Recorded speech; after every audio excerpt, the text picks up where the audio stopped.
Hey, what's up, you guys? My name is Mikkel Krashovsky from ThatRemoteLife.com, where we hear from location-independent entrepreneurs and professionals so you can learn to quit the cubicle and live life on your terms. Now, today is a deep dive Thursday episode, which means that we take a little bit of time to dive in deep on topics related to location independence and online business. And today's question actually comes from one of you guys, a listener to the podcast, and or if you're watching on YouTube, a viewer of the YouTube channel. And this listener's name is Logan Rebel. I hope I'm pronouncing your name correctly. But Logan reached out to me over social media and asked me this question. Mikko, what is the best way to stay in touch with your friends and family while living as a digital nomad? Or in other words, how do you keep in touch with friends and family without having face-to-face contact with them?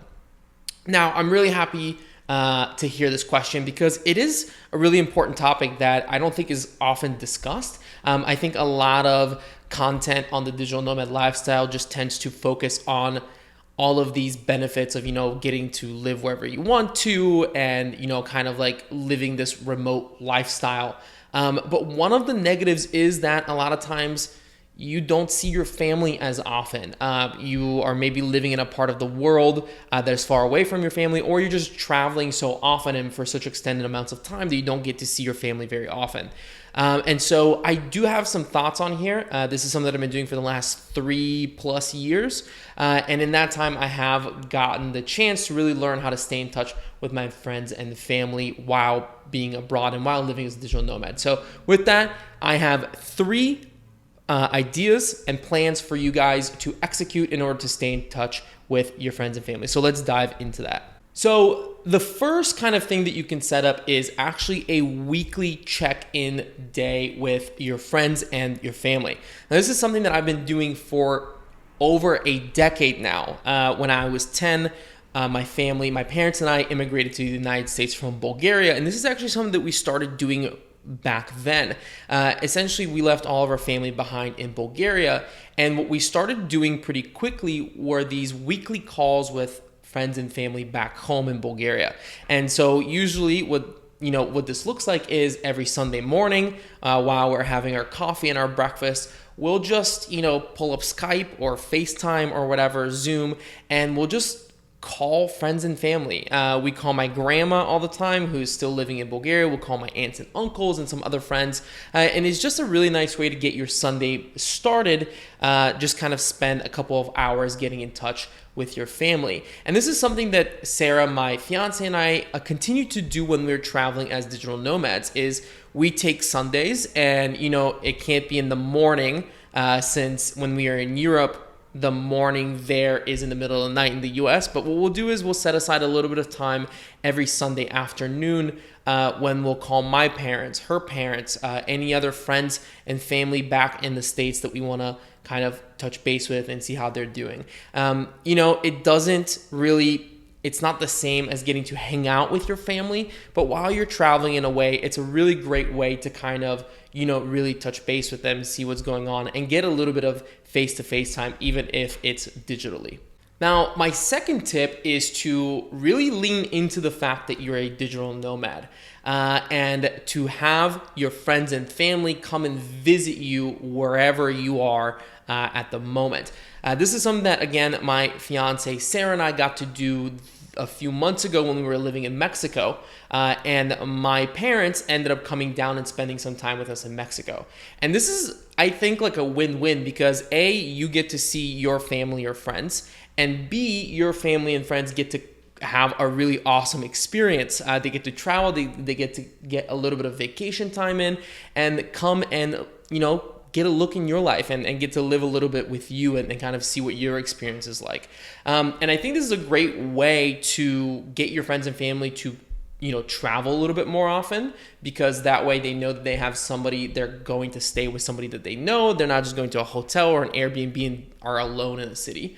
But even if they're coming to a place where they've been before, for example, this was my parents' first time in Mexico, but if it wasn't their first time, if it was their second or third or fourth, when you're living as a digital nomad and you're going to these places and staying there for, multiple weeks or multiple months at a time, you get to know that place a lot better than you would as just a tourist. And so even if this is a second or third visit to a specific place from your friends and family, they're very likely going to get an experience that is totally different than what they've experienced in the past as a tourist, because you know it so much better.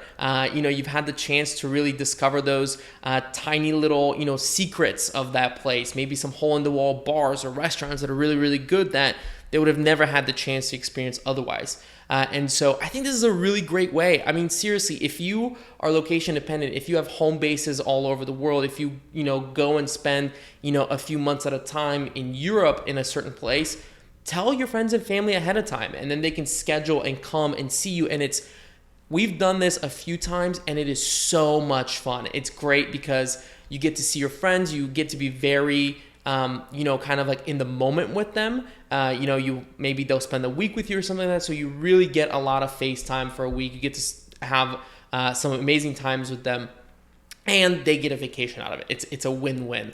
So I highly recommend you do that. And the third and final tip here is to, again, lean into your location dependence, lean into your lifestyle as a digital nomad, and actually spend more time with your loved ones. So my fiance Sarah has been living out of her home, out of her childhood home since the end of high school because of internships and everything like that. And we had this realization that she actually hasn't gotten the chance to spend her dad's birthday with her since high school.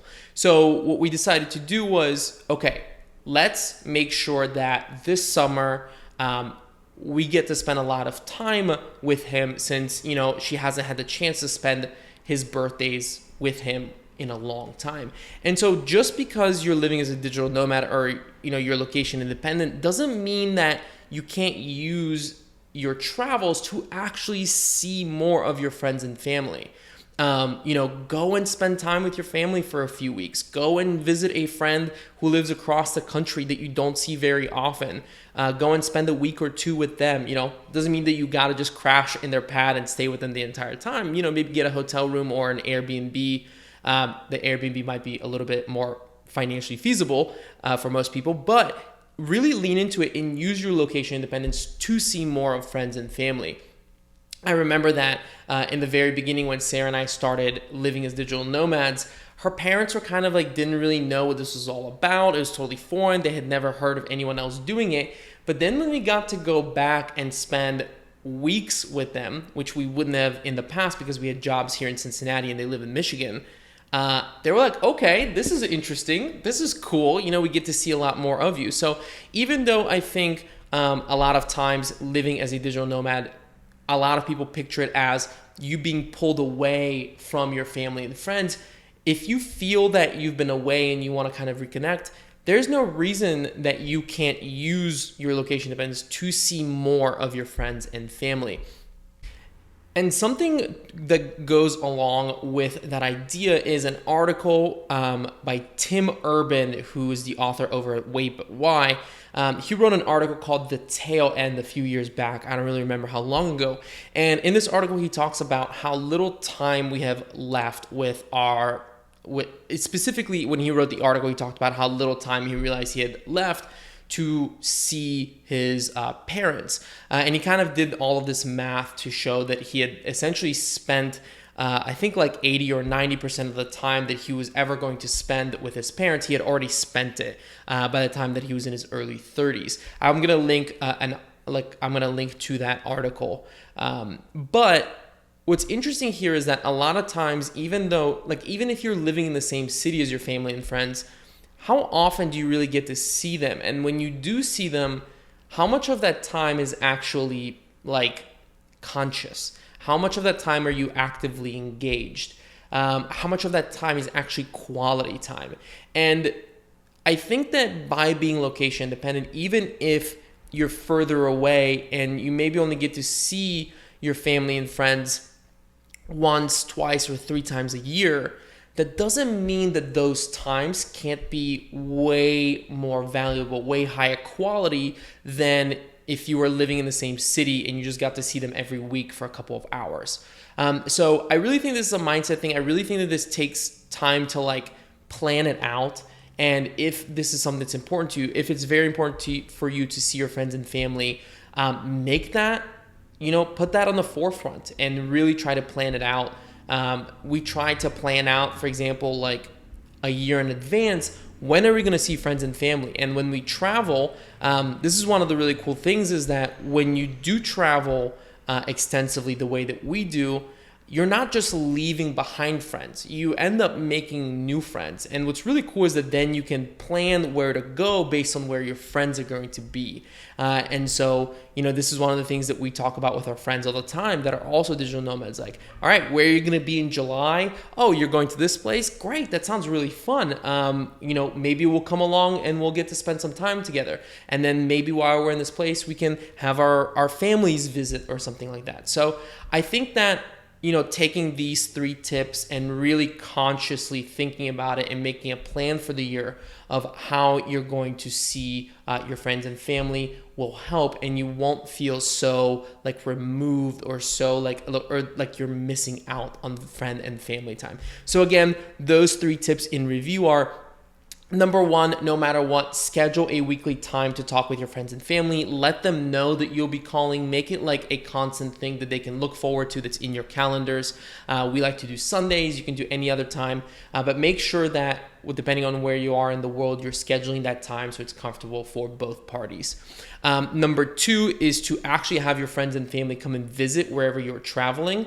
This is, again, really important to think about where in the world you are. So if your family's in the US, it might be really difficult for them to get to Thailand just for a weekend. But if you're staying in Mexico, like we were at the beginning of the year, maybe that's a great time to have, parents come and then like other friends come, because it's so easy. It's such a short flight. It's easy travel. So when you're in locations like that are close to wherever you're from, really utilize that and lean into it. And the third tip is to actually use your location independence to go out and see friends and family more often. Go back home where your parents live. Spend a week or 2 with them and really spend quality time with them. Or go see a friend that maybe moved away and you haven't gotten to see in a while. Go and see them. So those are my 3 tips. I hope that's helpful. And make sure that you hit subscribe, hit thumbs up if you like this video. We're doing weekly videos now on the YouTube channel. If you're watching this on YouTube, we have Monday interviews with entrepreneurs and professionals in the location dependent space, and Thursdays we do more of these deep dive Thursday episodes. That's it from you guys. I hope you have a great rest of the week, and much love.